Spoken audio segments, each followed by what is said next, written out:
quote-unquote theological teachings, especially all the theologians, most of them, they refer this chapter as a theological chapter. It is the longest chapter there in the John, almost more than 70 verses there. So if you read the John chapter 70, Jesus narrates everything. It's a fantastic narrative of how the Christianity should be followed. The chapter talks about three things. One is about walking on the waters of the sea, and the second is the 5,000 fed, and the third one is the Judas Iscariot, and is killing of Jesus. There is a lot of teaching in this one. If you see this one, it is always Jesus would love to preach the gospel in the mountains. He always ran into the mount, and then he was started preaching. And one of the mount, teaching and preaching, the Mount Sermon was absolutely popular, right? So Jesus, the same like Moses did. Moses was giving the Torah, to the people from the mountain, and he led the people in the 40 years by giving the Torah. The same way, Jesus is exactly, the John chapter 6 is exactly almost like a Torah portion that he is giving. Is it that he is replacing the old Torah unto a new Torah? No, it is an extension of what Moses did on the mountain. Jesus did the same thing. He was basically recasting or reproducing or restaging what Moses did in those days. If you clearly walk through the chapters, you will see a lot of miracles Jesus was doing. Jesus will appear in Jerusalem one time, and the next minute he will be in Galilee. And people will be so surprised to see this one. How come how did you come over here? That was the God's lordship over all the natural forces. So these are the miracles that he was already performing in those eyes. But we, quote unquote, we only take the miracles of 5,000 bread, or the water turned to wine, and the lame walked, and the blind saw, and the dead raised. But there are other miracles that Jesus was he was performing there. We don't notice all those things, and even about the bread he was talking about. We have something different, because he was quoting on it is the bread is not the bread that you had in the wilderness, because he was addressing these things to the Jewish people, especially to the Jewish people, to know that he is the bread, and he is the future bread, he has given the life and his soul to redeem everyone, not only the Jewish people, all the other people. But the Jewish people were not accepting him as the Messiah, and what he was telling was really confusing them. And even people who were disciples, they left Jesus when Jesus said that I am the bread and you have to eat and drink of me. Then people were so annoyed, and so many people left him. What is he talking about? How come I can drink his blood? You know what, folks? The point is that in those days, Jewish people were slaughtering animals, and they were giving or sprinkling the blood. It is a symbolic identification of the atonement of themselves, offering to the God completely, totally, and becoming a new person. That was the one that they were offering to the God as a bloodshed, and the animal's bloodshed, making it as an atonement. There's been, they were offering to the God by, psychological, it's a mental thing that we can, spiritually, basically, the thing that they're offering themselves.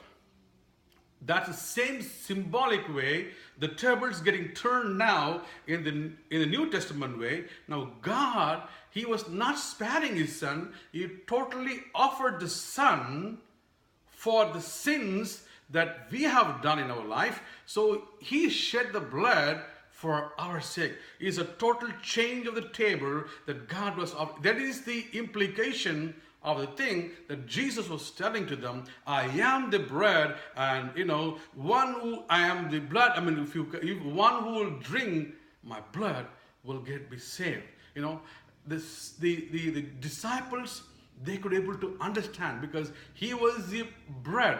Like Moses was giving the bread, through the manna from God. He was feeding the people through manna. The same, that manna, Jesus is telling very clearly in this chapter 6 of John. He was telling that when you ate that manna, people died in the desert. But when you eat this manna, you will never die. That was Jesus' argument. It could be the manna is nothing but the Word. The Word became the flesh. He was talking about the Word, that if you follow, if you read, and you will never die. Same thing like the Samaritan woman. He was telling about the water. If you drink from me, you will never get thirsty. Because there are a lot of comparisons between this John 6 and the Samaritan woman's story in the previous chapters. Because the bottom line is, the people, they never seen the miracle. The Samaritan people never seen God's miracle, but they accepted Jesus Christ through this Samaritan woman. But whereas here in Judea, people, they saw the miracles. They went through the Red Sea. They saw all the miracles happen in their life, but they do not want to accept Jesus Christ. So this is what Jesus was arguing about this one. Now later on, there was a lot of complications. They said that, the Christians are drinking blood, this and that. But the main purpose is Jesus was teaching them all the things with the covenant-based, commandment-based. They should not be leaving the commandment. They should not be leaving the covenant. But at the same time, Jesus has to be taken as that Messiah. This was his message completely, totally. In the John chapter 6. Think about this one.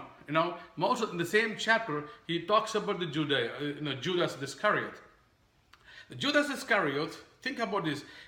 Everybody thinks that he sold Jesus for 30 silver, and so that's why he got, he got sinned and he went and, died himself. But actually, that is not the case. Truly, it's not the case, because we did not know that we just read something on, like a kind of a creamy thing, and we just go away. But that is not the intention, because Jesus was much more popular than that 30 silver in those days, because he was so popular in those areas. People used to follow more than 5,000 and 6,000 and 7,000 in each and every meetings, because they were seeing the miracles happening there. Even when he was converting the fish and bread into the 5,000 people he was feeding, there were more than 5,000 people, because the city where he was preaching had only 200 people. All the rest of them came from outside the world, and they were filling only men I'm talking about. So Jesus was much more popular than the 30 pieces of silver. So it is not just because of he sold just for the 30 pieces of silver that what we think. It is something different, because if you take and read the Judas Iscariot life, it is totally unbelievable. That is what I said, we should read in a Jewish way. We should read in a Hebrew way, because the Iscariot name is totally, a unique name in the Bible. There is no Iscariot there, because those days there was a group called something like a very radical group. They were against Jewish people. They were against the Jewish people. They wanted to kill all the Jewish people. And now Jesus is coming in the picture. He was also doing the, rejection of Jewish people. And then Iscariot joined here. And, and he was thinking, he was trying to seek a chance to take an vengeance on the Jewish people. So usually it happens, all the revolts, all the revolts happens only in the Passover time, because all the Jewish will gather on those days in Jerusalem, and there will be some kind of a trouble all the time. It happens there. The same thing Judas Iscariot was planning on Jesus, not because of the 30 silver. He was not even betraying Jesus. He was just showing, he was telling to, but when he heard that when Jesus was telling the gospel of the lady, one who was washing his feet with the scent, it will be told all over the world. And that time, Judas Iscariot goes and told the Roman soldiers that, how much you will pay and what will it give if I hand over. He was just handing over to Jesus, to those people. It was not a betraying thing. The biggest sin which he ever did was, he was planning to kill the Jewish people. So he thought, Judas Iscariot thought, if he hands over Jesus to the Roman soldiers, and Jesus will show his lordship, and he will make the war, and he will kill all these Jewish people, and he'll take the possession of this land. So that is what his idea. He wanted to trigger Jesus Christ to show his lordship there, to bring his kingship there, to make his holy ship, the God's power there, to fight against these Roman soldiers and the Jewish people, so that his will be done. Whose will? Judas will be done. It is almost like the same satanic spirit which he took Jesus in the wilderness and tried to tempt him 3 times. The same spirit Judas Iscariot had, he was triggering Jesus Christ. If he hands over to them, probably he will show his power so that he can get the war what he was expecting. That was the more worst sin that Judas Iscariot ever did in his life. It is not only the 30 pieces of that's not the one. The reason behind it is totally different. What I'm saying here is, why should I say this? John chapter 6. Folks, we are thinking in the denominational way, all the grace is coming here, all these things we don't have to follow. But Jesus Christ died and he lived just because of the covenants and to fulfill the commandments. The Torahs were the extension of the Jesus preaching. He extended everything what it was taught before. There's nothing different in that one, folks. I want to urge you and see, you need to think in a better way. You need to think in a way that we should read the Bible. There is no more time left. I'm telling you, this is a heartbreaking moment that when I saw this girl's death, I could not take this one. In the churches, we encourage things like this. Doctors is not the only way to live in this world. I don't think so. I know, because I want to tell you one thing today, but you may like it or you may not. I'm not proud about this one. I have seen many more physicians working under me. I used to manage 30 hospitals in this country. I never told this one to anybody that I'm so proud of it. No. I have taught physicians in one area, not in all areas, but certain areas. I have trained them, but I know how many physicians, those who worked under me, were so horrible. They were suffering. I was like, why would you want to do this career? Why want to take this? Why can't you take something else? We don't know what it is. Kids or whoever it is, you don't force anybody to go for only doctors and put them in a depressive mood. Not everybody should go and study for everything.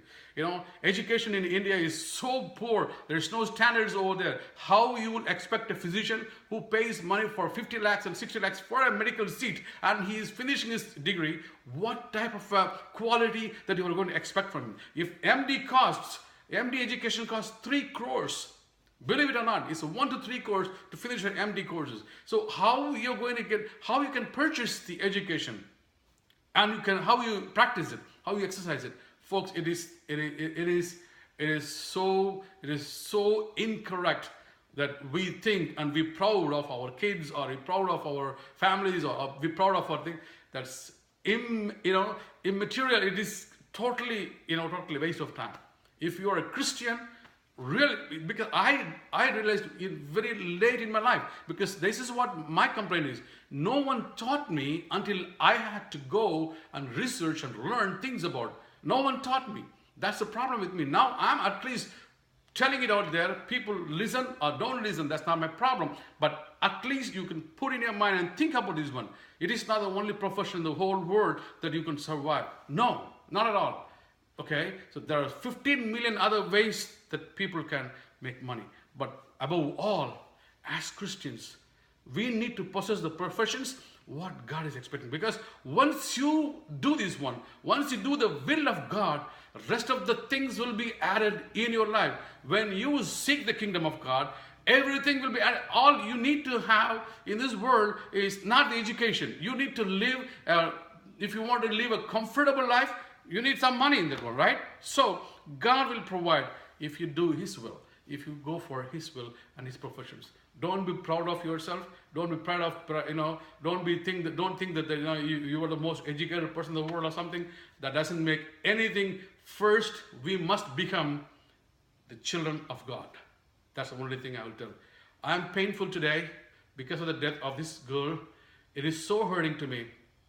Christian people, I don't know how much we're contributing to the community, society ways, how much we're doing this. Please, I beg you, think about this one. Bring some radical changes. It needs to be done. It is very emergency situation. I'll come back sometime once I get rid of this from my mind. Bye.